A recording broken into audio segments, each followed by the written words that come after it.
It was a quiet evening in Maple Creek, the kind of small Midwestern town where life moves slowly, where Friday night lights mean high school football, and the biggest news is the weekend harvest parade. I was just filling up my car at the gas station when I heard it. A sound so faint, I almost missed it. Not squeaking wheels, whimpering, soft, desperate, trembling. I followed the noise behind the trash bins, and there they were. Two tiny puppies, huddled together in a soggy cardboard box, fur damp, belly sunken, eyes wide with fear.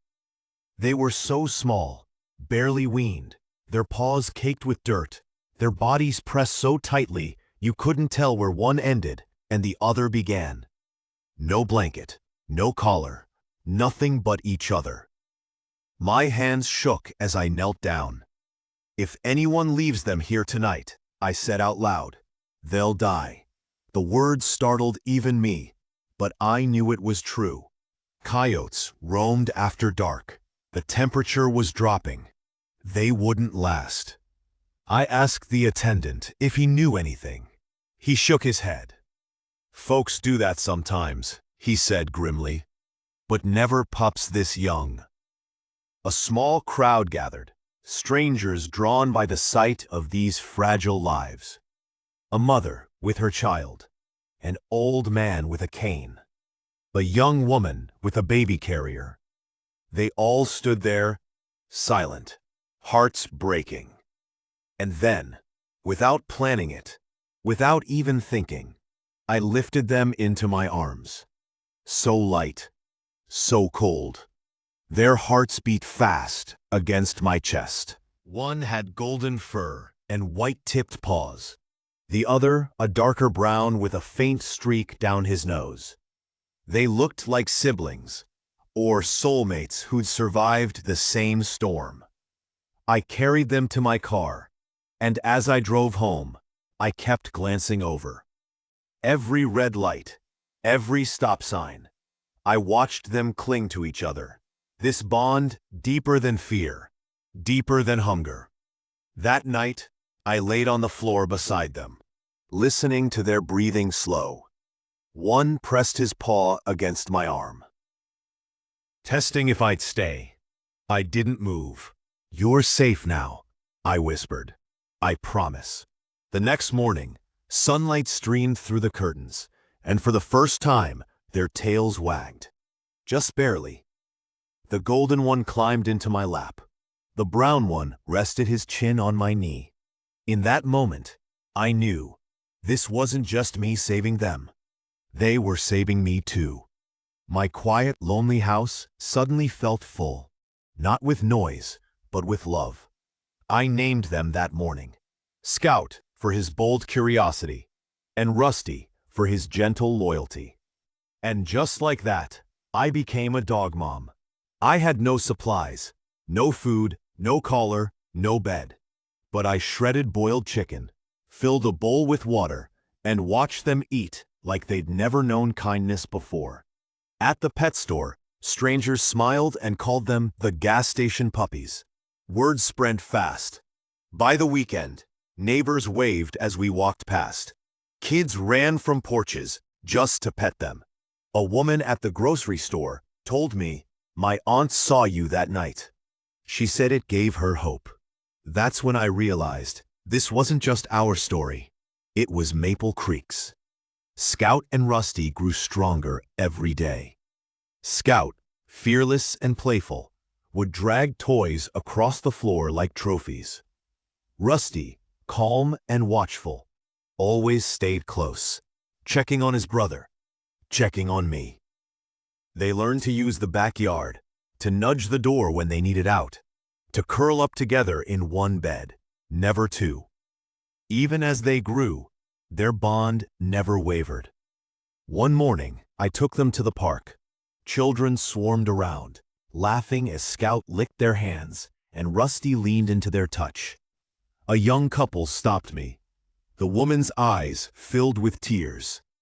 "We've been trying to start a family," she said. "It's been hard, but seeing them It reminds me to keep believing in miracles. That hit me hard. These weren't just puppies. They were healing hearts. At the library, during story hour, a shy boy who never spoke lit up when Rusty curled beside him. At the community Thanksgiving dinner, an elderly man in a wheelchair wept as Scout rested his head in his lap. "I had a dog once," he whispered. "I didn't think I'd feel this again." Their story reached further than I ever imagined. The local paper wrote a feature, "From Abandoned to Beloved." People pinned it to fridges, carried it in wallets. A baker gave them free biscuits. The mailman kept treats in his truck. Even the mayor scratched their ears at the parade and joked, "These boys are more famous than me." Halloween came, and a boutique made them tiny pumpkin costumes. They strutted through the festival like little celebrities. Christmas arrived, and they wore sweaters knitted by neighbors, red and green for Scout, blue with snowflakes for Rusty. At the church dinner, a lonely girl who just moved to town hugged them and finally smiled. Her mother thanked me with tears. This is the first time she's felt like she belongs. Winter brought snow, and Scout barreled into it like a warrior, while Rusty followed cautiously, until Scout nudged him, and soon they were rolling together, leaving trails of joy in the white yard. Spring returned with wildflowers and warm breezes. They raced through trails, chased butterflies, napped in sunbeams. At the Easter festival, Rusty approached a withdrawn boy, and within minutes, the child was laughing, arms wrapped around him. At a charity event for the animal shelter, I stood before a crowd and shared their story one more time. "They were left in a box," I said, voice trembling. "But they became a symbol of what's possible when someone chooses to care." When I finished, Scout barked once, sharp and proud, and Rusty howled softly beside him. The crowd erupted in applause, but the real magic wasn't in the noise. It was in the quiet moments. Rusty pressing against me when I was tired. Scout dropping his toy at my feet when I was sad. The way they looked at me like I was their whole world, and the way they reminded everyone they met that goodness still exists. Today, Scout and Rusty are no longer tiny. Their paws are strong, their coats thick, their hearts as big as the day I found them. But they still sleep curled together, still nudge me awake every morning, still walk beside me like we're a team.